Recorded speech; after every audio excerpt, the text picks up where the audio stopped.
आणि सत्ताधारी माजलेले लक्षात ठेवा, महाराष्ट्रात सत्तेची मस्ती या भारतीय जनता पार्टीची असेल की मिंदेंची असेल की अजितदादा पवारच्या गटाची असेल, ही जिरवण्याची शक्ती फक्त शिवसैनिकाच्या मनगटात आहे.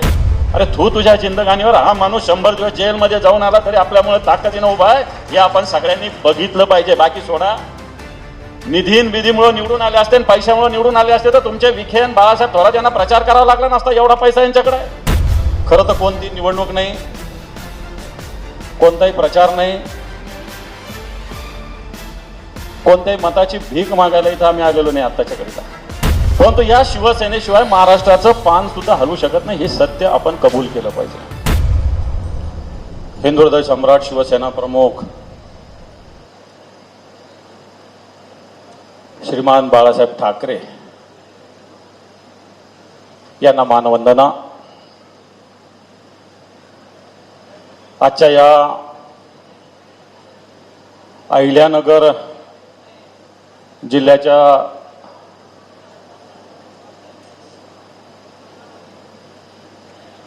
हे जरा शांत बसा.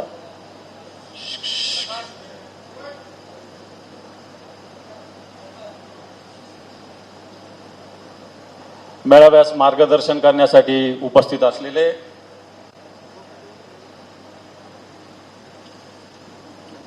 ज्यांना आपण सौ दाऊद आणि एक राऊत म्हणून ओळखतो ते संजयजी राऊत साहेब, शिवसेनेचे ज्येष्ठ नेते माननीय चंद्रकांतजी खैरे साहेब, माझे विधिमंडळातले सहकारी, या जिल्ह्याचे संपर्क प्रमुख माननीय सुनीलजी शिंदे साहेब,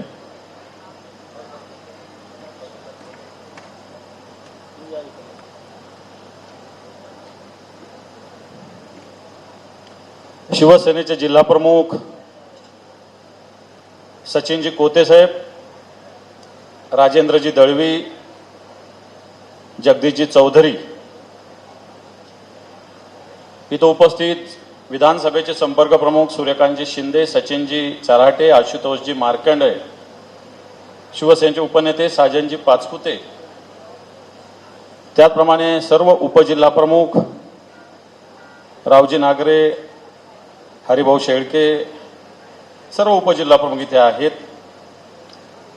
त्याचप्रमाणे तालुका प्रमुख, युवा सेनेचे सर्व पदाधिकारी, महिला आघाडीच्या सर्व भगिनी, तालुका प्रमुख, सगळ्या तालुक्याचे तालुका प्रमुख, उपस्थित सर्व माता भगिनी आणि शिवसैनिक बांधवांनो, खरं तर कोणती निवडणूक नाही,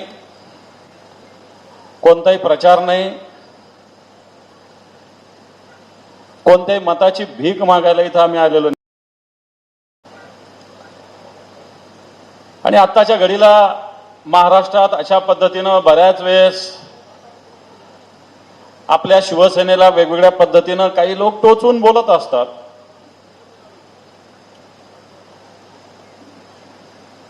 पण सकाळी एकदा संजय राऊत साहेब बोलले की दिवसभर संजय राऊत साहेब काय बोलले याच्यावरच दिवस चालत असतो. मग जर शिवसेनेला असं बोलत असाल तर मग संजय राऊत साहेबांच्या याच्यावर तुम्हाला बोला. परंतु या शिवसेनेशिवाय महाराष्ट्राचं पान सुद्धा हलू शकत नाही, हे सत्य आपण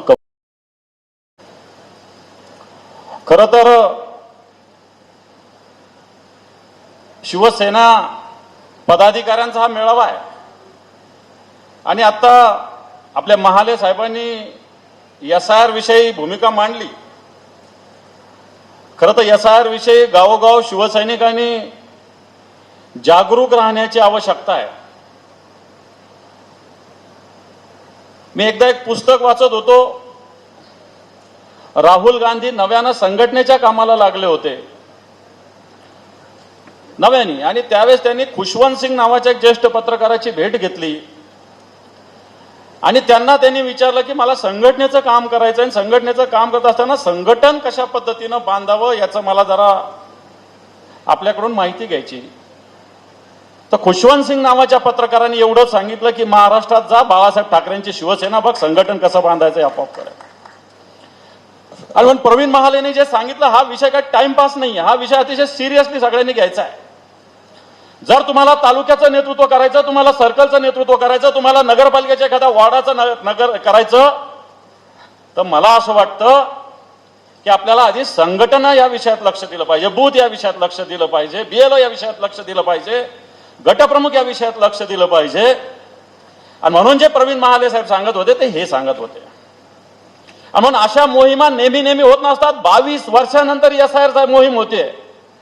आपल्याला बरेच प्रश्न मतदार यादीत भेडसावत असतात. याचं नाव टाकून गाळलं का नाही, हे नाव 4 ठिकाणी का, 2 ठिकाणी का, याचं नाव गाळलं का? याला उत्तर SIR आहे असं मला वाटतं. म्हणून गव्हर्नमेंटचा जो BLO असतो त्याच्या बरोबरीने आपला BLA असला पाहिजे. बाकीचे लोक कारखान्याच्या बळावर, बँकांच्या बळावर इलेक्शन जिंकत असतील, आपल्याला संघटनेच्या बळावर इलेक्शन जिंकायचं आहे, आपल्याला विसरता येणार नाही. निश्चित आपल्या विरोधात अनेक यंत्रणा आहे, सत्तेचा दबाव आहे. पण तो शिवसेना हा काही बाकीच्या पक्षासारखा पक्ष नाही. शिवसेना एक विचार आहे, शिवसेना एक स्वाभिमान आहे, शिवसेना एक अंगार आहे. अनेक फोडाफोडीचे प्रश्न या शिवसेनेत होत आहेत, परंतु शिवसेना एक निष्ठावंतांची फळी, लक्षात ठेवा. आपल्या या समोर संजय राऊत साहेब आहे. बरेच जण सांगतात मला फार त्रास झाला, माझ्या सोसायटीला त्रास झाला, माझ्या ग्रामपंचायतीला निधी मिळाला नाही. अरे तुझ्या जिंदगानीवर. हा माणूस 100 दिवस जेलमध्ये जाऊन आला तरी आपल्यामुळे ताकदीनं उभा आहे, हे आपण सगळ्यांनी बघितलं पाहिजे. बाकी सोडा, विधीमुळे निवडून आले असते, पैशामुळे निवडून आले असते तर तुमचे विखेन बाळासाहेब थोरात यांना प्रचार करावा लागला नसता. एवढा पैसा यांच्याकडे आहे. मग का भागडतात या शिवसेनेला? का या शिवसेनेच्या साध्या नगरपालिकेमध्ये, नगरपंचायतीमध्ये शिवसेनेच्या मागे का लागतात? आणि मला वाटतं याचं उत्तर आपल्याला याच्यातच मिळेल की शिवसेना एक संघटनात्मक ताकद आहे, या महाराष्ट्राचा स्वाभिमान आहे. आणि म्हणून मला असं वाटतं आपण सुद्धा सगळे निष्ठावंत शिवसैनिक आहात. आपलं मी खऱ्या अर्थानं मनापासून अभिनंदन करतो. ठीक आहे, काही लोक गेले असते, काही लोकांना जायची चिंता पण पडली असेल की आता आपण कोणत्या रस्त्याने निघायचं, इकडून निघायचं का तिकडून निघायचं, असं पण चिंता करणारे काही लोक तुमच्याकडे आहे. बरोबर आहे का? परंतु मला असं वाटतं शिवसेना ही निष्ठावंतांची राहिलेली आहे. आज शिवसेना सर्वसामान्य माणसाच्या वेगवेगळ्या प्रश्न राहत आहे का? आपल्या मुलीनं नीटवर बोलले, साधी परीक्षा या सरकारला घेता येत नाही. आज एक नाही, मागच्या 22 वर्षात सातत्यानं, 12 वर्षात सातत्यानं पेपर फुटलेले. नीटचं सोडा, CBSEचा सुद्धा साधी शाळेची परीक्षा सुद्धा सरकार नीट घेऊ शकत नाही. आणि म्हणून हे सरकारला खऱ्या अर्थानं विरोध आपण करू शकतो, या सरकारला आपण धडा शिकू शकतो. आज अनेक प्रश्न, कर्जमाफीविषयी सगळे रोज बोलतात, आज कर्जमाफी होणार, कर्जमाफीची वाट आपण बघतो असं म्हणतात. पण 30 सप्टेंबर याची तारीख आहे कर्जमाफीची. शिवसैनिकांनी याचा विचार केला का? 30 सप्टेंबर कर्जमाफीची शेवटची तारीख गणली गेलेली आहे. सरकार म्हणतं 30 जूनला मी कर्जमाफी देऊ. पण आता खरीपाचा हंगाम आहे, शेतकऱ्याला कर्ज लागतं. कधी लागतं? आताच लागतं ना. कर्ज कधी लागतं शेतीसाठी? खरीपासाठी कर्ज जून जुलै मध्येच लागतं. आणि मग हा प्रश्न बँकावाले देत नाही आणि सरकार देत नाही. मी सातत्यानं आवाज उठवला, जर 30 सप्टेंबरची कर्जमाफी होत असेल आणि मला उद्या माझ्या खरीपासाठी पिकासाठी कर्ज घ्यायचं तर मी कर्जमाफीत बसतो का नाही बसतो? जर मी माझं नवं जुनं केलं तर मी कर्जमाफीत बसणार नाही. बँकेचे, सोसायटीचे लोक असेल तर हा प्रश्न महत्वाचा आहे. जर मी कर्ज उचललं तर मी कर्जमाफीत बसणार नाही. आणि मी कर्ज नाही उचललं तर यावर्षीचं खरीप घेऊ शकत नाही. हे सत्य आहे का असत्य आहे? खरं आहे का खोटं आहे? मला असं वाटतं हा प्रश्न आत्ताच्या घडीला शेतकऱ्याचा महत्वाचा प्रश्न आहे. आणि म्हणून हा शेतकऱ्याच्या कर्जाचा हा महत्वाचा प्रश्न आहे. कांद्याचा प्रश्न आहे. आज कांदा 50 पैसे, 12 आणे, 8 आणे, 4 आणे रुपये किलो गेला. मी मुंबईला विचारलं तर मुंबईला 30 रुपये किलो कांदा आहे, आपल्या इथल्या बाजारात गेलं तर ₹1.5 कांदा आहे. मुंबईच्या बाजारात 30 रुपये किलो कांदा आहे, मधले 29 रुपये जातात कुठं? नाफेड सारख्या संस्था या कर्ज, या कांदा खरेदीसारखी सरकार नेमू इच्छितात. या महाराष्ट्रात आज 130 लाख क्विंटल कांद्याचं उत्पादन, 130 लाख टन, 130 लाख टन असताना फक्त 2 लाख टन खरेदी करायला नाफेडला सांगतात. अजूनही नाफेड कुठं खरेदी करतं शेतकऱ्याला माहिती नाही. परंतु हे शेतकऱ्याचे प्रश्न सुद्धा शिवसैनिकांनी गावोगाव, तालुका न्याय हाती घेण्याची आवश्यकता आहे. आज पिकाला हमी भाव नाहीये. कोणतं पीक काय भावाने विकलं जाईल? मी कांदा घेईल, मी कापूस घेईल, मी ऊस घेईल, पण याला भाव काय मिळेल याची चिंता आहे मला. असं वाटतं बाजारात आज या शेतमालाला भाव नाही. हे सरकार, मोदीचं सरकार म्हटलं होतं की आम्ही शेतकऱ्याला हमी भाव देऊ, परंतु सरकार हमी भाव देऊ शकत नाही. आज तुमच्या या अहिल्यानगर जिल्ह्याचे मोठे मोठे नेते मंत्रिमंडळात काम करतात, पण आजही इथं यायला तुम्हीच बऱ्याच रस्त्याने आले. रस्ते कसे तुमचे इथले? खरे चांगले का खरे खराब रस्ते? मोठे मोठे मंत्री या राज्याचं नेतृत्व करू पाहतात, पण या अहिल्यानगर मधल्या रस्ते अजून नीट शिल्लक नाहीये. सिंचनाचा प्रश्न जसाच्या तसा या अहिल्यानगरचा गावगाव पिण्याच्या पाण्याचा प्रश्न आहे. सिंचनाचा प्रश्न या अहिल्यानगर सारख्या जिल्ह्याचा सिंचनाचा प्रश्न आहे, रस्त्याचा प्रश्न आहे. वाटतं शिवसैनिकांनी काय काम करायचं विचारायची गरज नाही. एखादा रस्ता खराब असला, एखाद्या गावाला पाणी येत नसलं तर रस्त्यावर उतरलं पाहिजे. हीच शिवसेना आहे, लक्षात ठेवा. ही शिवसेना आहे. मेळावा झाला, पुन्हा 4 महिन्यात दुसरा मेळावा, याला अर्थ नाही.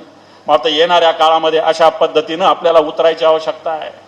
आज औद्योगिक विकास या नगरचा नाहीये.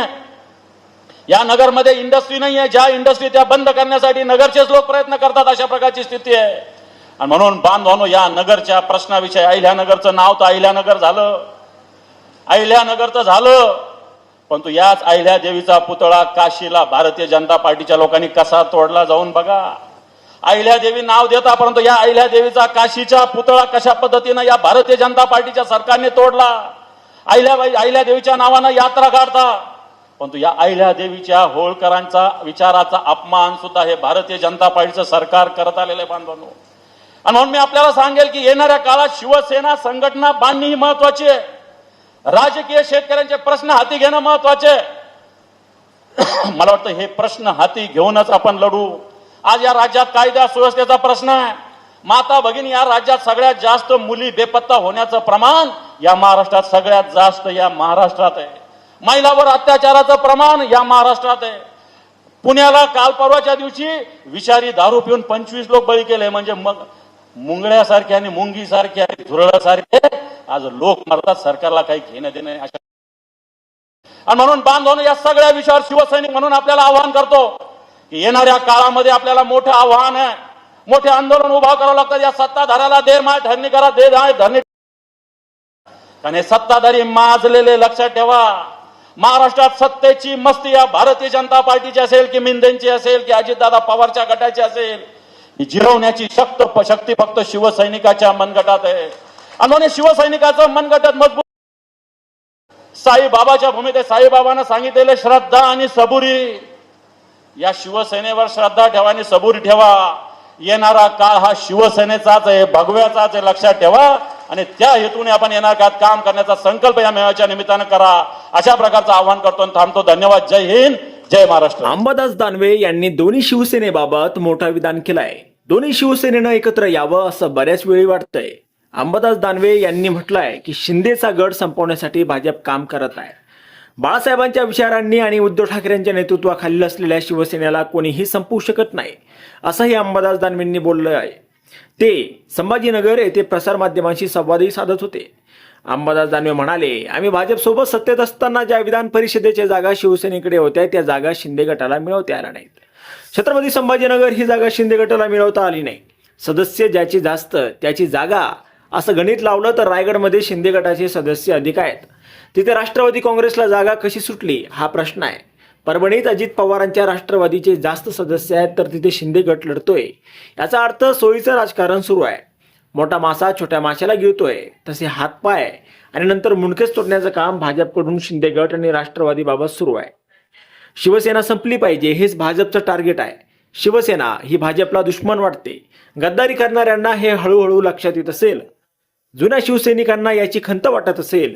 छत्रपती संभाजीनगरमधील सगळ्या जागा शिवसेना लढत असलेल्या आहेत.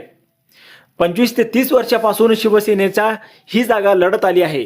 भाजपनं ही जागा कधीच लढली नाही असे दानवे यांनी म्हटलंय. युती असताना छत्रपती संभाजीनगर येथे भाजपनं एकदा राष्ट्रवादी काँग्रेसच्या उमेदवाराला मतदान केलं होतं.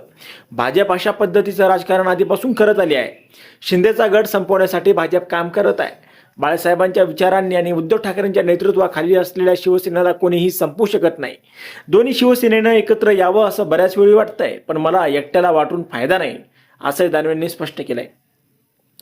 आता यावर तुम्हाला काय वाटतं? तुमचं मत कमेंट बॉक्समध्ये लिहायला अजिबात विसरू नका. व्हिडिओ आवडला असेल तर जास्तीत जास्त शेअर करा. आणि आतापर्यंत मराठी जनता आपण आपल्या या चॅनलला सबस्क्राईब जर केलेलं नसेल तर चॅनलला सबस्क्राईब करा.